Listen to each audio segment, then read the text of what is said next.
बोलो विष्णु भगवान की जय। 17वां अध्याय।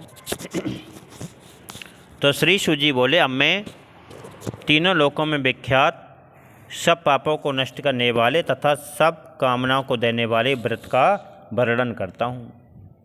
ब्राह्मण, क्षत्रिय, वैश्य, शूद्र तथा स्त्रियों को भी मुक्तिदायक यह व्रत भक्तिपूर्वक किए जाने पर श्री विष्णु को अत्यंत प्रिय है।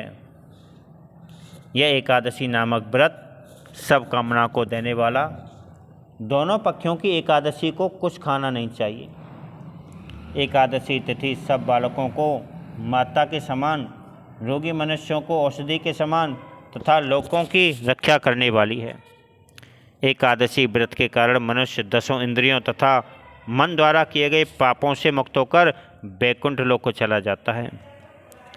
1000 अश्वमेघ तथा सैकड़ों वाजपेयी यज्ञ भी एकादशी व्रत के 16वें भाग के बराबर भी नहीं है। एकादशी व्रत के द्वारा कान, त्वचा, नासिका, नेत्र, जिह्वा, कंठ, भुजा, पाद, लिंग, गुदा, मन सहित 11 इंद्रियां भस्म हो जाती हैं। जो मनुष्य उपवास का फल चाहते हों उन्हें पहले दिन, अगले दिन, रात को तथा बीच में इन 4 समयों में भोजन नहीं करना चाहिए। हे मनुष्यों, 10वीं तथा द्वादशी को एक समय भोजन करने तथा एकादशी को दोनों समय निराहार रहने से मुक्ति प्राप्त होती है, चाहे कोई महापापी हो अथवा अल्प पापी। एकादशी को निराहार रहने वाले को परम पद प्राप्त होता है। स्नान करने के बाद में विधि पूर्वक गंध पुष्प आदि से विष्णु भगवान की अर्चना और रात्रि के समय जागरण, गीत, वाद्य, नृत्य तथा पुराणों का श्रवण करें। धूप, देव, नैवेद्य, गंध, पुष्प, अनुलेप, फल, अर्घ, श्रद्धा, दान, इंद्रिय निग्रह, सत्य भाषण तथा जागरण, इन क्रियाओं को प्रसन्नतापूर्वक करें। परिक्रमा आदि से युक्त, पाप आलस्य से रहित, नीराजन से युक्त तथा नमस्कार से पूर्ण होकर जो मनुष्य रात्रि के समय 40 गुणों सहित में एकादशी को जागरण करता है, वह भक्त मनुष्य पृथ्वी पर दोबारा जन्म नहीं लेता। सत्य, शौच, दया, त्याग, संतोष, आर्जव, सम, दम, तपस्या, समता, निवृत्ति, शास्त्र ज्ञाता, ज्ञान, विरक्ति, ऐश्वर्य, शौर्य, तेज, स्वर, स्मृति, स्वतंत्रता, कौशल, कीर्ति, धैर्य, विनम्रता, उग्रता, प्रबलता, प्रशय, शील, ओज, बल, वीर्य, गंभीरता, स्थिरता, आस्तिकता, कीर्तिमता तथा अहंकार रहित होना, रात्रि जागरण करने वाला मनुष्य इन सबको प्राप्त कर लेता है। व्रती मनुष्य द्वादशी तिथि को प्रातःकाल उठकर स्नान करने के बाद में जितेंद्रिय होकर विधिपूर्वक भगवान विष्णु की इस प्रकार से अर्चना करें कि हे केशव, मुझ अज्ञान तिमिर के कारण अंधे मनुष्यों पर आप इस व्रत के कारण प्रसन्न होकर ज्ञान की दृष्टि प्रदान कीजिए। हे विपेंद्र, इस प्रकार भगवान से विनती करने के बाद में ब्राह्मणों को भोजन कराए और दक्षिणा दें। फिर नारायण में चित्त लगाकर पंच महायज्ञ करने के बाद में अपने भाई बंधुओं के साथ में स्वयं भी भोजन करें। इस प्रकार जो व्यक्ति इस पवित्र एकादशी को व्रत करता है वह विष्णु लोक को चला जाता है तथा उनका पुनः जन्म नहीं होता। गंगा के समान कोई तीर्थ नहीं है, माता के समान कोई गुरु नहीं है, विष्णु के समान कोई देवता नहीं है और इस व्रत के समान कोई तप नहीं है। वेद के समान कोई शास्त्र नहीं है, शांति के समान कोई सुख नहीं है और सत्य के समान कोई ज्योति नहीं है तथा कार्तिक के समान कोई व्रत नहीं है। ज्ञान के समान कोई लाभ नहीं है, एकादशी के समान कोई व्रत नहीं है और पिता के समान कोई गुरु नहीं है, कीर्ति के समान कोई धन नहीं है। अब मैं तुम्हें एक पुराना इतिहास सुनाता हूँ, उसे सुनिए। क्या भद्रशील और गालव ऋषि के संवाद को सुनो। क्या प्राचीन काल में गालव नामक एक सत्यपरायण मुनि थे। वे तपोनिधि नर्मदा नदी के तट पर एक शांत स्थान पर निवास करते थे। वहाँ बहुत से वृक्ष थे मृग आदि पशु, सिद्ध, चावड़, गंधर्व, यक्ष, विद्याधर, ये सब स्थान सुशोभित था। मुनियों द्वारा सेवित वह स्थान कंदमूल तथा फलों से भरा हुआ था। वहाँ गालब नामक विपेंद्र दीर्घ काल से निवास करता था। उसके यहाँ भद्रशील नामक एक पुत्र उत्पन्न हुआ। वह जितेंद्रिय, पूर्व जन्मों की बातों को याद रखने वाला, सौभाग्यशाली तथा नारायण का भक्त था। वह महामुनि भद्रशील बाल्यावस्था में क्रीड़ा करते समय भी मिट्टी द्वारा भगवान विष्णु की प्रतिमा बनाकर उनकी पूजा किया करता था। वह अपने मित्रों को भी विष्णु पूजा के लिए प्रेरित करता तथा एकादशी व्रत रखने के लिए कहता था। उसके द्वारा सिखाए गए अन्य शिशु भी भगवान विष्णु की मिट्टी के द्वारा निर्मित मूर्ति की सदैव पूजा किया करते थे। उसके ऐसे श्रेष्ठ चरित्रों को देखकर एक बार गालब मुनि ने आश्चर्यचकित होकर उसे अपने हृदय से लगाते हुए कहा। गालब बोले, हे भद्रशील, तुम बड़े भाग्यशाली हो। तुम्हारा पवित्र चरित्र योगियों के लिए भी दुर्लभ है। तुम सदैव श्री हरि पूजा तथा सब प्राणियों के हित में लगे रहते हो। यह एकादशी व्रत करते हुए लोकानुग्रह में तत्पर रहते हो। तुम निर्द्वंद, मोहरहित, शांति तथा हर ध्यान परायण हो। तुम्हें ऐसी श्रेष्ठ बुद्धि कैसे मिली, यह मुझे बताओ। तो श्री सूत जी बोले कि पिता के वचनों को सुनकर भद्रशील ने अपने पूर्व जन्मों का सब वृतांत कह सुनाया। भद्रशील बोला, हे सौभाग्यशाली पिता, आप मेरे पूर्व जन्म की कथा को सुनिए। यमराज ने मुझसे जो कहा था मैं आपको बता रहा हूँ।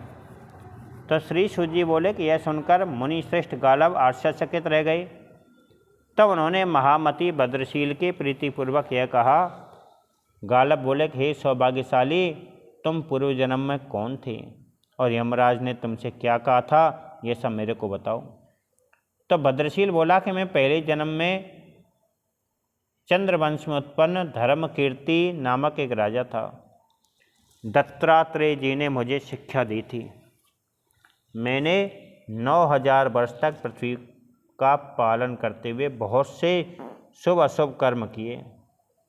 इसके उपरांत में धन के मद में अंधे होकर मैंने पाखंडियों का संग किया, जिसके कारण मैं स्वयं भी पाखंडी बन गया।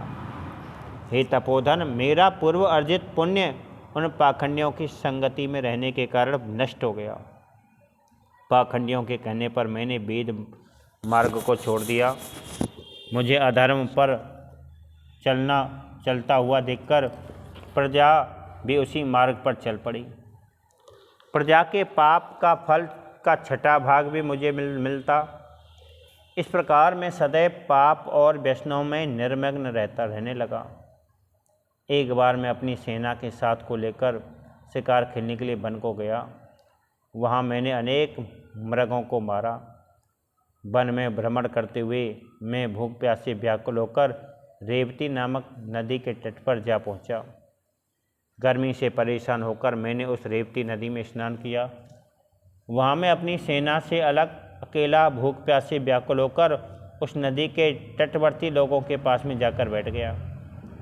सायंकाल मैंने जब उस एकादशी व्रत रहने वालों को देखा तो भूखा प्यासा ही उन लोगों के साथ में बैठकर जागरण करने लगा। उस रात में अपनी सेना से रहित घुड़सवारी के श्रम से पीड़ित तथा भूख प्यास से व्याकुल था। रात्रि जागरण करते हुए मैंने वहाँ प्राण त्याग दिए। तब बड़े दांतों वाले भयंकर यमदूतों ने आकर मुझे बांध लिया। मार्ग में अनेक कष्टों को सहन करता हुआ जब मैं यमपुरी में पहुंचा तो वहाँ भयंकर दांतों तथा मुख वाले यमराज को मैंने देखा। उस समय यमराज ने चित्रगुप्त से कहा। यमराज बोला कि इनके कर्मों का लेखा जोखा बताओ। तो श्री सूत जी बोले कि जब यमराज ने इस प्रकार कहा तो चित्रगुप्त ने देर तक विचार करने के बाद में उन्हें बताया। चित्रगुप्त बोले, हे धर्मराज सुनिए, यद्यपि यह महापापी है परंतु इसने एकादशी के दिन सुंदर रेवा नदी के तट पर उपवास सहित में जागरण किया है, अतः पाप मुक्त हो गया है। क्योंकि जो भी पाप होते हैं वे सब उपवास के प्रभाव से नष्ट हो जाते हैं। चित्रगुप्त से यह सुनकर बुद्धिमान यमराज ने कांपते हुए पृथ्वी पर मस्तक रखकर मुझे प्रणाम किया और भक्तिभाव से मेरी पूजा करने लगा। बाद में अपने दूतों से यह कहा, यमराज बोला, हे दूतों, मेरी श्रेष्ठ तथा हितकर बात को सुनो। जो मनुष्य धर्मात्मा हो उसे मेरी पुरी में मत लाना। जो विष्णु भगवान की भक्ति में लगा हुआ हो, ब्राह्मणों का भक्त हो, एकादशी व्रत करने वाला हो, जितेंद्रिय हो और भगवान नारायण की शरण में शरणागत हो तथा सदैव गोविंद, हे गोविंद, माधव, मुकुंद, हरि, मुरारी, शंभु, सुबेश, शशि शेखर, शूलपाणी, दामोदर, अच्युत, जनार्दन और वासुदेव कहते हों, उन्हें यहाँ पर मत लाना। हे दूतों, जो लोग अपने माता पिता की सेवा ना करते हों, जो निष्ठुर हों, कुशील, लोकशस्तु, ब्राह्मणों का हित करने वाले, देवताओं का धन हरने वाले तथा मनुष्यों को नाश करने वाले, केवल उन्हीं अपराधियों को यहाँ लाया करो। भद्रशील बोला कि यमराज के इन वचनों को मैंने पूर्व जन्म में सुना था। तब उस समय अपने पापों को याद करके मैं पछताने लगा कि हे पिता, अत्यधिक पश्चाताप करने तथा उन धर्म वचनों को सुनने से मुझे सब पापों से मुक्ति मिल गई।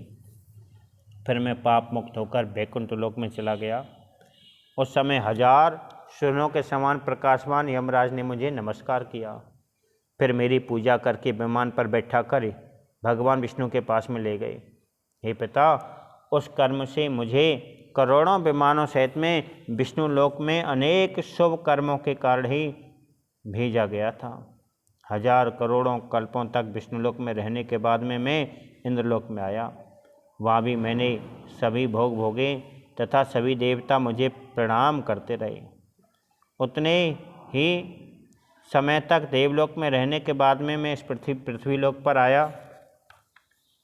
यहाँ भी मैंने ब्राह्मणों के उच्च कुल में जन्म लिया। हे मुनीश्वरों, मुझे अपने पूर्व जन्मों की याद भी है, इसलिए मैं भगवान विष्णु की भक्ति में लगा रहता हूँ। एकादशी व्रत के विषय में पहले नहीं जानता था, पूर्व जन्म की स्मृति के कारण ही यह सब मैं जानता हूँ। जो ऐसा शुभ कर्म मुझसे अज्ञानतावश में हो गया था, उसका भी ऐसा श्रेष्ठ फल मिलता है। हे पिता, भक्तिपूर्वक एकादशी व्रत करने वालों को क्या फल मिलेगा, इसे कहा नहीं जा सकता। अतः हमें एकादशी का शुभ व्रत अवश्य करना चाहिए। विष्णु भगवान का पूजन हम परम गति प्राप्त करने की कामना से करते हैं। जो लोग श्रद्धापूर्वक एकादशी का व्रत करते हैं, वे परम आनंददायक विष्णु लोक को प्राप्त होते हैं। जो लोग इस व्रत के विषय में भक्ति पूर्वक सुनते हैं अथवा इसकी कथा को नित्य पाठ करते हैं, वे सब पापों से मुक्त होकर विष्णु लोक को चले जाते हैं। तो श्री सूत जी पुत्र के इन वचनों को सुनकर गालव मुनि बहुत ही प्रसन्न हुए तथा अत्यंत संतुष्ट एवं प्रसन्न होकर इस प्रकार कहने लगे। गालव बोले कि मेरा जन्म सफल हो गया है, मेरा वंश भी पवित्र हो गया है, क्योंकि मेरे घर में विष्णु भक्त परायण पुत्र का जन्म हुआ है। इस प्रकार संतुष्ट होकर बुद्धिमान गालव मुनि अपने पुत्र को श्री हरि का उचित मास विधान तथा नियम समझाने लगे। बोलो विष्णु भगवान की।